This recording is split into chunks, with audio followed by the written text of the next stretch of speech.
Gazipur city কর্পোরেশনের হায়দ্রাবাদ এলাকা থেকে ঘোড়ার মাংস সহ ৩৭টি ঘোড়া জব্দ করা হয়েছে। মঙ্গলবার রাতে অভিযানে যায় প্রশাসন। ৫ মণ মাংস জব্দ করা হলেও আটক হয়নি কেউ। র্যাবের উপস্থিতি টের পেয়ে আগেই পালিয়ে যায় জড়িতরা। প্রশাসনের নিষেধ সত্ত্বেও গত ১ বছর ধরে ওই এলাকায় চলছে ঘোড়ার মাংস বিক্রির কারবার। ঘোড়ার মাংস বিক্রির প্রস্তুতি চলছে এমন গোপন সংবাদ পায় র্যাব। গাজীপুর জেলা প্রশাসন ও প্রাণী সম্পদ অধিদপ্তরের কর্মকর্তাদের নিয়ে শুরু হয় অভিযান। রাতেই হায়দ্রাবাদ এলাকার এই কসাইখানার সন্ধান মেলে। তালা ভেঙে কারখানায় প্রবেশের পর দেখা যায় এলাহি আয়োজন। বেশ কয়েকটি ঘোড়া জবাইয়ের পর হাড় মাংস আলাদা করেছে কসাইরা। বিক্রির জন্য প্রস্তুত করা হচ্ছিল নিষিদ্ধ ঘোষিত এই প্রাণীর মাংস।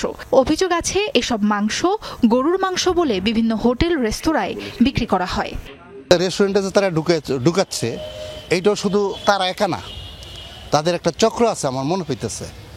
এই চক্র ভাগাভাগি করতেছে, তারাও টাকা নিতেছে, ওদেরকেও দিতেছে। প্রশাসন তো চেষ্টা করতেছে যে না বিক্রি হোক বা কেউ না কিনুক। মঙ্গলবার রাতে র্যাবের সরব অভিযানের খবর আগেই পেয়ে যায় ঘোড়ার মাংস বিক্রি চক্রের সদস্যরা। কসাইখানায় প্রশাসনের কর্মকর্তারা পৌঁছানোর আগেই পালিয়ে যায় তারা। স্পটে প্রায় ৫ মণ ঘোড়ার মাংস পেয়েছি এবং বোঝা যাচ্ছিল যে তারা এগুলো বিক্রির উদ্দেশ্যে এখানে তারা এই কর্মকাণ্ড করছিল। তো আমরা হাতে নাতে কাউকে যেহেতু ধরতে পারিনি, আমরা ওই মুহূর্তে কাউকে শাস্তি দিতে পারিনি, তবে এগুলো আমরা ডিসপোজাল করব। কাউকে ধরা না গেলেও জব্দ হয় ৫ মণ ঘোড়ার মাংস, সাথে জীবিত ৩৭টি ঘোড়া, যার বেশিরভাগই রুগ্ন।